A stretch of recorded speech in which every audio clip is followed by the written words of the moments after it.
Hello, hello, hello. It is Stephanie here, and welcome to episode 74 of the Rent to Rent Success podcast. I know that any of you managing properties will love today's episode because we're talking about everything a property manager needs to know.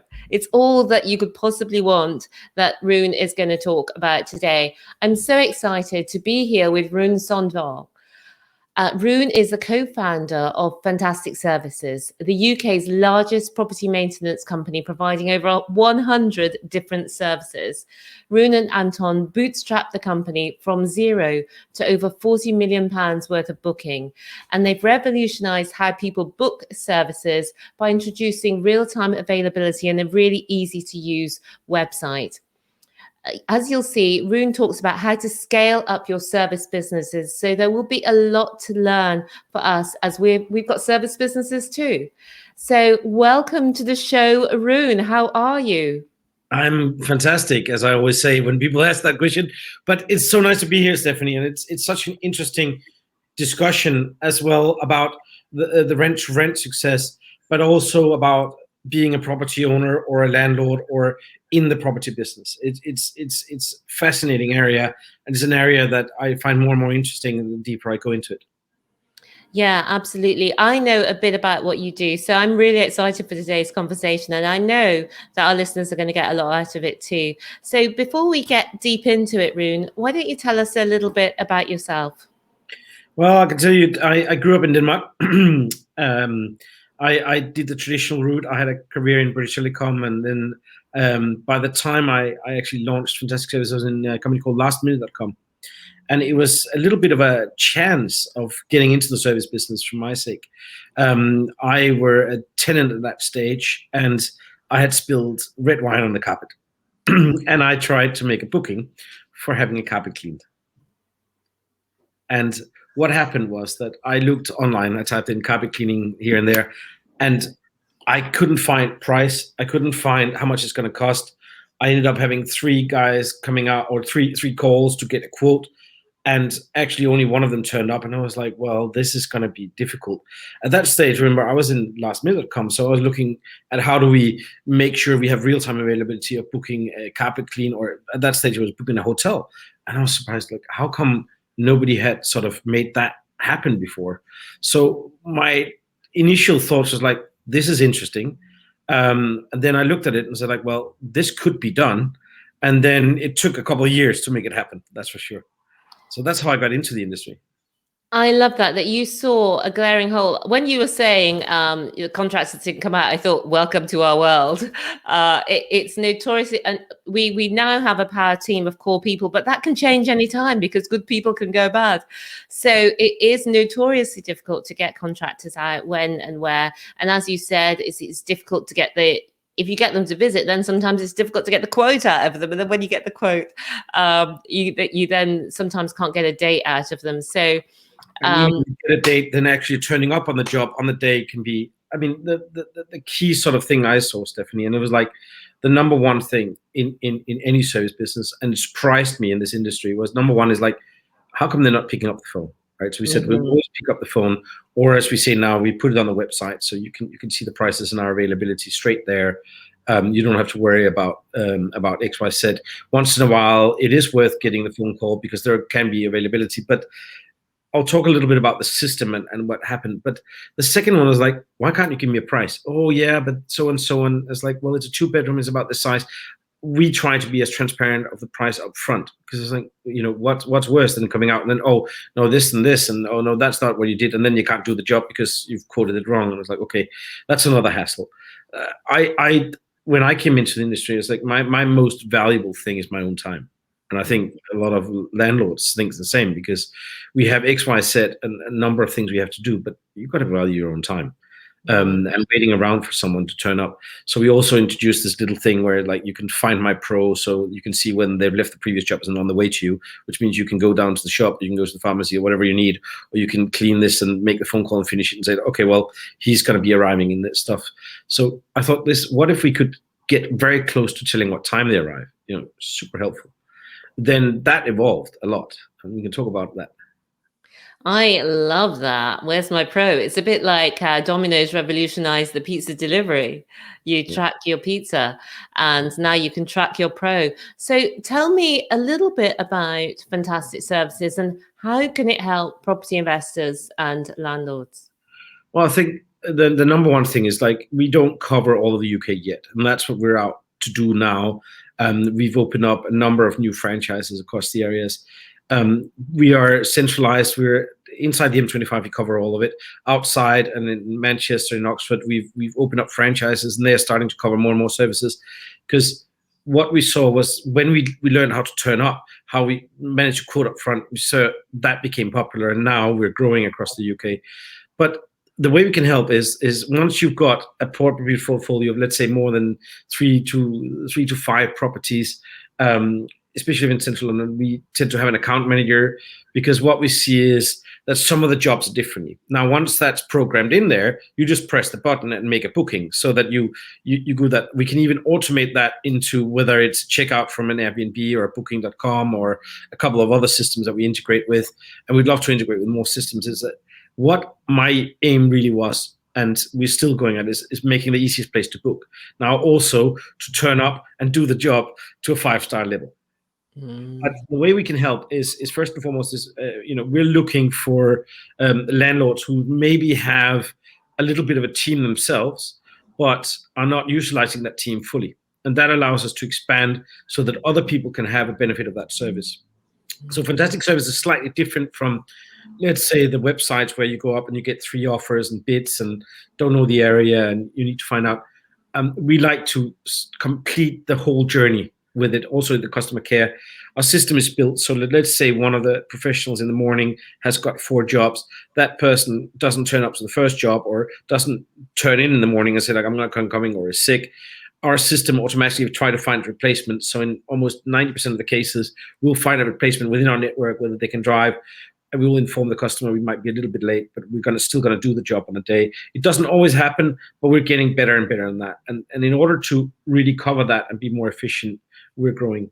But how we help landlords is, like, I just try to make it simple and give it a price that's affordable. We can always argue about price and say it's going to be £10 more, £10 less.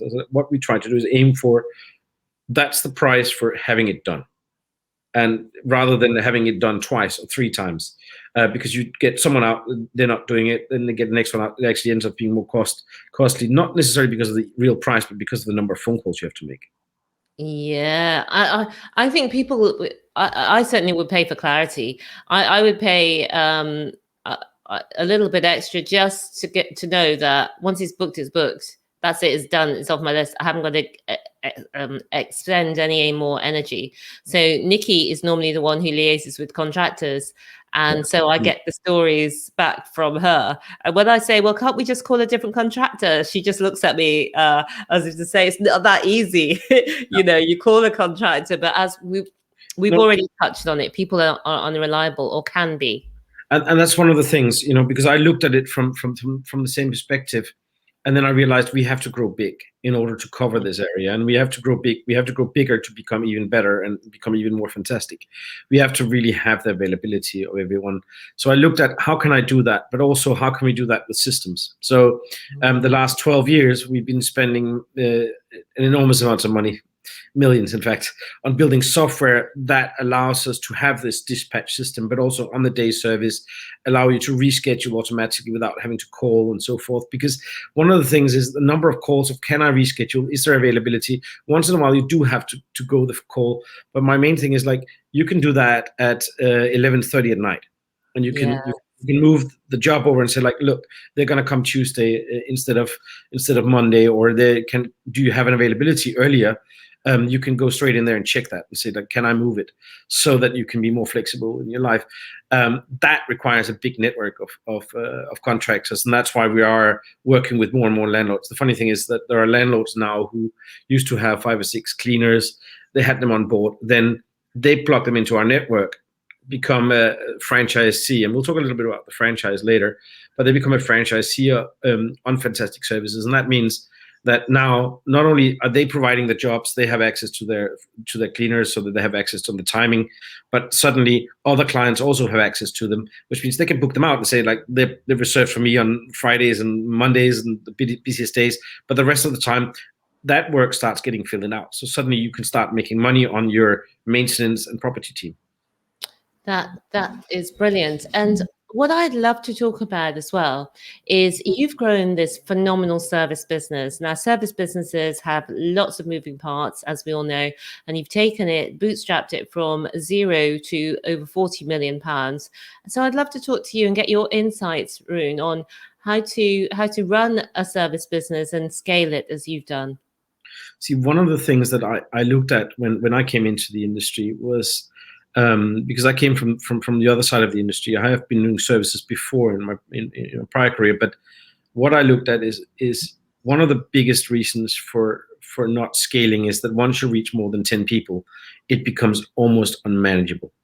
And it was very clear that we were at the forefront of the cloud technology revolution, but also that every single of the contractors now have a phone in their pocket, which is now powerful enough to do the things. It is not about the phone call.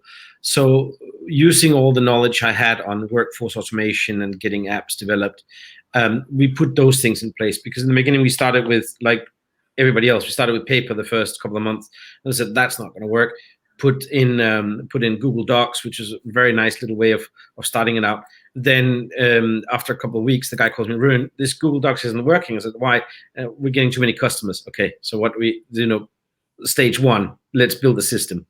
We looked at the whole industry. We looked at everything from X amount of CRM systems. We looked at what was out there in workforce automation. None of them had the booking part of it, so they only had they could do some scheduling, they could do a little bit of managing, and they were generally made for corporate companies that had it, but not for a consumer technology and not for a flexible on-demand system.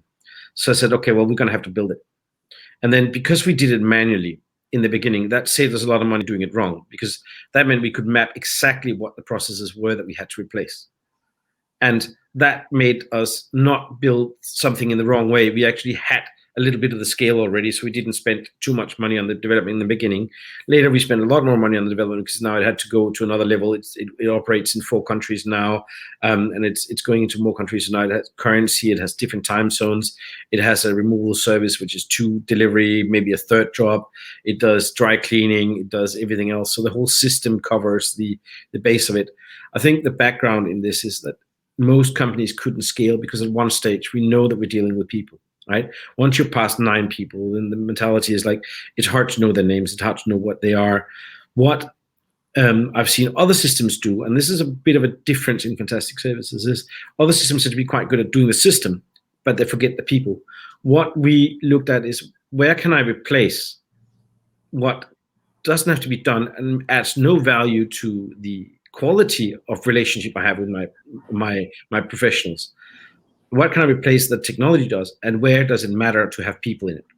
So we had coaching, we had training, we had a couple of other things. Yes, we do the online, but we also know that there are certain parts of this business where it can be quite lonely, and that we needed to have people. So there needed to be more than just the technology interaction. So we merged the 2 of those things, because we saw that as we grew past the 100 mark and the 300 mark and the 500 mark, it became more of a community. And I think understanding our network and our franchisees better was what was important in the success, because it becomes very people oriented. We are a people's company. We use technology where we can, and that's very important because that allows for a lot of mistakes. You don't type the postcode wrong. You don't get a number of things wrong. And was it this address or was the other one? I should come up on Tuesday. What was it? You've got your calendar there, and if that gets changed by the customer while you're there, it gets changed in there. That's how the cloud and the internet works now. And I think that we were right at the right time in doing that technology and going there. That's phenomenal. So I think what the message there is that it's the systems that have allowed you to scale so dramatically. And did you say you've got 500 people? Oh, we've got more than 500 people. We've got, I think we have about 3,000 professionals out there doing the jobs. Wow. So that's the number of cleaners, that's the number of carpet cleaners, that's the pest technicians, our removalists or removals guys. So it's growing. We're also adding more areas, and right now we're really looking for areas where we're seeing landlords having, as I said, a couple of people, but they're doing 10-20% of their occupancy, which is what we call the rate of time that they're working. So they might be, if you're doing the short lets, it's a very specific area between 10 and 1 p.m. where you have to do the sheet change, you have to do the clean, you have to take the trash out. The rest of the time, what if that could be sold as a domestic cleaning operation? One of the things we found is that the idea of maximizing the amount of jobs and also saving the environment in this. Most companies are immensely inefficient in the number of jobs they can do a day. Let's say you've got the availability, but you do 3 or 4 jobs, maybe 3 jobs. We can add the 4th job or even the 5th job. That adds 25% to the time you're working, because we can move things around without having to drive longer. Because when you're driving, you're not making money. So that's what our system does as well. So we built logistics into it. We built call center management. We built chat into it and auto remembers of chat, so that when you type that in, we already know who you are and what postcode are you talking about, this job and so forth. Everything in a matter of saving time, because we saw a industry that was inefficient, but not just inefficient. We also saw that it was really hard to become reliable. What I wanted to solve. I wanted to solve the, first of all, we can tell you whether we're available or not. We can give you the price here and there, and then we want to turn up, and then we want to do a good job. So we also built the system into looking at the feedback and the feedback rate, so that we can change this person. I don't like kicking people off the platform or kicking people off the franchise. What I like is to say they need training in this, because there's also not an unlimited supply of professionals to do the job, and we're seeing now there is less and less. And there's, during this little pandemic we've had, there was a lot of people who furloughed as well. Yeah. So when they were furloughed and weren't available, we didn't see the same problem, because our system moved certain things around. So our clients would tick, I'm flexible. If it was domestic, they were flexible. That can be any time between 9 to 5 p.m. That they're coming around, which meant that I could go in and take other jobs, as long as I managed to make sure by the 5 p.m. when they come home that the job was done. And that's what our system does. There's 12 years of engineering in it.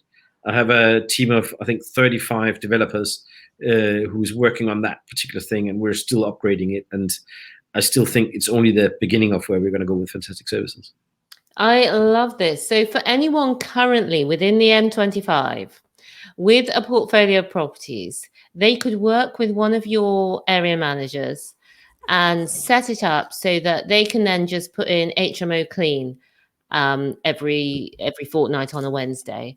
Yeah. or plumbing issue, sort it out, and you're going to come there and yes. I love that, because it just means you only need one website. You've got one app on your phone, I'm guessing, and you just key everything in. And then I'm excited for when this is coming across the whole of the UK, because I have never heard of anything that is like this. And Stephanie, I'm looking for more property owners who've got multiple properties because we're making some changes to the software. So when you've got multiple properties, basically you'll have your own screen where you just said, click, click, click, click, do this and this and this. I always said, like we might not be the cheapest in this, and you can make 15 phone calls to save the money if they actually turn up. Sometimes we have to do the end of tenancy on the day we had the removals. I mean, actually, we started with a lot of end of tenancy and end of lease cleaning and move out cleans, as we call them. And a big frustration for us was the removals company didn't turn up. So the furniture is still there. How do you do an end of lease clean when the removals company hadn't turned up? And that's where one of our customers, and this gives a little bit of idea about what Fantastic Services is and a bit of our essence. One of our customers like, look, I have got to get this out of the property by this time, because tomorrow the key is changed and I have to have it clean. It has to be pristine. We made a few phone calls, found the removals guys, and then the next day, on a Monday, we bought the first 4 vans and launched our removals companies based on that. And that's where I said, like, my communication with the landlords, I want to get, and property owners and property managers, I want to get much closer in our communication, that because we are here to make products for you. And with products I mean services, but I call them products because they have to be, that's the price. Let's make a move. Let's do it that time. Let's do end of tenancy and removals together, so it's in one booking. Let's throw in the oven cleaning, the carpet clean, and the the battery. And the window cleaning, and let's prepare the garden as well at the same time. Yeah, So, and that's been our journey the whole time. So, with more than 50,000 regular clients in central London, we're not a small company anymore. Yeah, that is phenomenal. 50,000, just the numbers are totally mind-boggling. And I like as well that it is an incredible service for landlords, especially portfolio landlords. But you also have your podcast, which is for landlords and, well, for anybody interested in property, called the Property Experts Podcast. Yeah, it was part of my own interest in property. As I said, property is really a phenomenal business to be in, but it's also really understanding. And I said, like, understanding the rent to rent and your success and what you're going through. The more I listen to it, the more I'm learning about how can we become better with it. But at the same time, a lot of our clients and listeners are also landlords, and some of them starts from the point of being accidental landlords into, like yourselves, who is career property investors and getting to the higher level. What I try to do is I just try to go into what are the issues, what can we solve, and in that process, we're also learning how we can launch better products and services from Fantastic Services for this industry.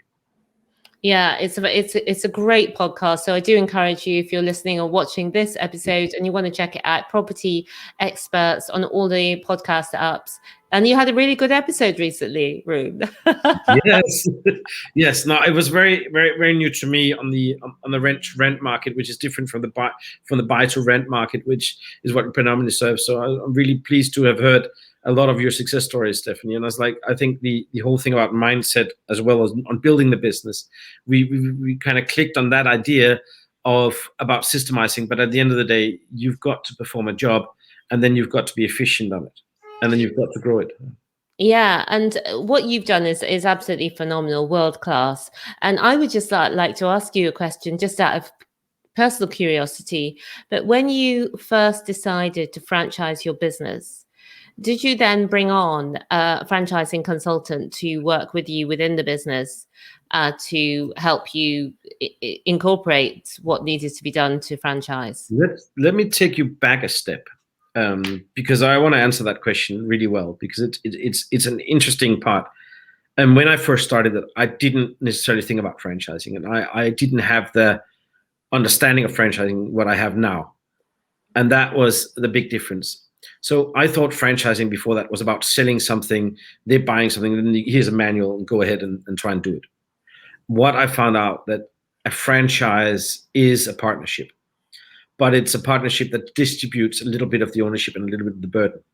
But the idea is that a franchisor, which is on top of it, is only successful if the franchisees who's out there performing the jobs are successful. So when I went back to it, and whether we hired consultants, we had a lot of consultants into it. And we also did a lot of mistakes in the beginning, and it was very sad because we were growing at a very high speed. And I think we a couple of franchisees saw the wrong end of it. Some have come back, some haven't, but it was part of it. And I said that the idea of hiring an expert in the beginning is very good, but it's also about understanding whether your business is franchisable. Yeah. Not all businesses are franchisable, but also the whole idea is with a franchise, right? Because let's say we've got 4 choices, right? We can have a job, right? None of us really want that, but we can have a job. Second of all, we can do a startup, which, I've done 7 of them, and not all of them have been successful, but they've been to a certain level. Then you can go out and you can buy an existing business, right? With an investment, and then you can invest in a franchise. And I say invest in a franchise because the difference is now when you're investing in a franchise is that you're not buying a business where when you buy it, it's a transaction. When you've done that transaction, the owner or the person who was actually running it and knew what was going on moves out of the business, and maybe you have a couple of managers you're buying back. It can get quite scary. I've bought a couple of businesses where that happened. I've also bought a couple of businesses where it was very successful. But in franchising, it's an ongoing journey. It's like you're joining a university for a long term. And if your business, and I think your business in the rent to rent success, I think in the HMO heaven, I think is very suitable for it, because you have that, like us in this, you have that idea of hold on, I'm going to be training and I'm going to be helping for a very long time and adding value to the franchisees. And that's when franchising works. And I think, by all means, do go out and do investigate it. Do go in and ask the experts. And also, I'm coming out with a book very shortly, which is about how to successfully franchise, but also about how to be a successful franchisee. That book's coming out where I debate it because I've been looking at it a lot. I was not necessarily a fan of franchising, but it was because I didn't understand it. And I didn't think that in Britain, for example, we had that many good examples. It didn't have the same thing as in Australia. We learned about franchising when we opened up in Australia. That's when we saw, hold on, this might actually work. And this might be a good idea. And in the beginning, we're like, why are we, for the franchisee, there's like, why am I paying a royalty to you? Well, actually, it's not a royalty. You're paying for training, but you're also paying for the support, the accountability, being part of this. And in a franchise, somebody else in the franchise network, like we have more than 300 franchisees, and somebody has had that issue you are having now beforehand. So before you go all panicky and I can't solve this, generally one phone call, 15 minutes later, you've solved it. Yeah. And not only that, we also had, here's the legal documents. Here's how you did X, Y, Z.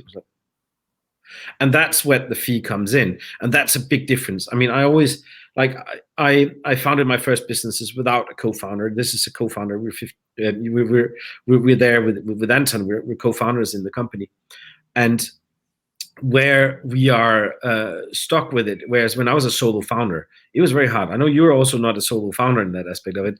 And you will see that there's a lot of people saying that co-founding is hard, and it's like, it's really hard. But on the other hand, there's times when that ping pong, that game, that inner game of tennis that you can do with your business partner, that adds enormous synergy to your business. And it's the same in franchising. There are times when you're struggling with this, but actually somebody else has been through that. And that teamwork is something I hadn't seen before. When I'm looking at big corporates, I worked in big corporates, you worked in big corporates, I believe. Even though you were doing the same and working for the same company, you were kind of competing internally. Yeah. In a franchise, when you have your area and somebody else has the area, you're not competing. What you're doing is you're trying to make the whole franchise better. So if that person has learned this, they're ready to help these guys in how to solve that problem, or what am I doing on recruitment? What am I doing on the quality and the training? What am I doing on X, Y, Z? And that's something that really empowered me and said, like, well, I'm all in for this. And that's why we've opened up so many franchises last year, and they're actually being taken now very fast. So the good areas are being taken.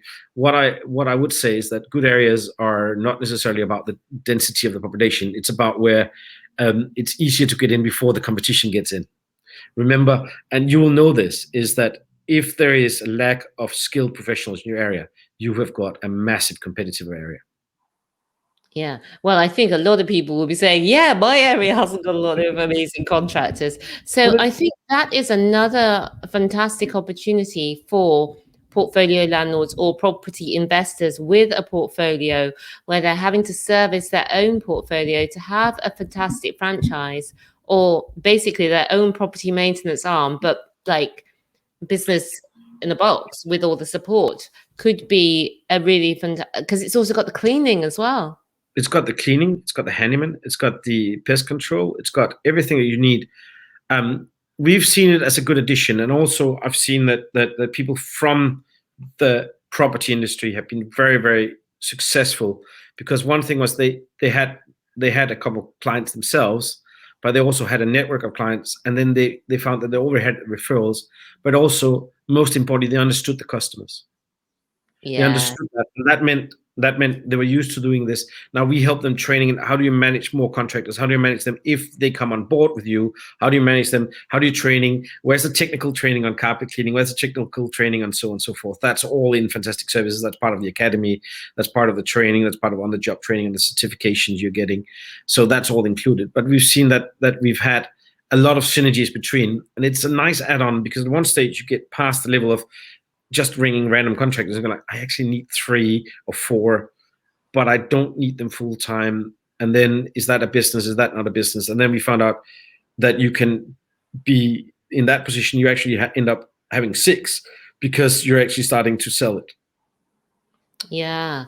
No, I mean, there's a lot of intricacies to it. And that's one of the benefits of people not setting up their own building services company, but buying into a successful model that already works and that all they need to do is turn it on. So I love that. So there's two basic ways that Fantastic Services can help you. If you're in the M25 and the rest Oxford of and Manchester and a few other cities, it's very easy. Just type in your postcode and we'll see what we cover on the website on Fantastic. So go to fantasticservices.com and then you can see if they're in your area. And for the rest of us, maybe we want to have that franchise business in addition to our property portfolio. So thanks for explaining that. And again, I love the way that you have grown your business. So I'd love to know, before we close today, Rune, what are your plans for 2021? Well, my plans are now is to help. I've got a very big mission, which is about 1,000 7-figure franchisees. So my plan now is I'm spending a lot of time with the guys who just joined and the teams who just joined into helping them those first steps. Because I said, for me, it became interesting once we'd reached the 7-figure mark ourselves. It's like, how can I help others do the same? And that's new franchisees. So I'm spending a lot of time there, but also, as I've seen in the last couple of weeks, that the industry is taking off, that property very much is back. We had a bit of a slump in January. We had a bit of a quiet time.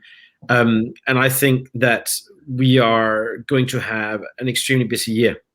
So I'm on the hunt for more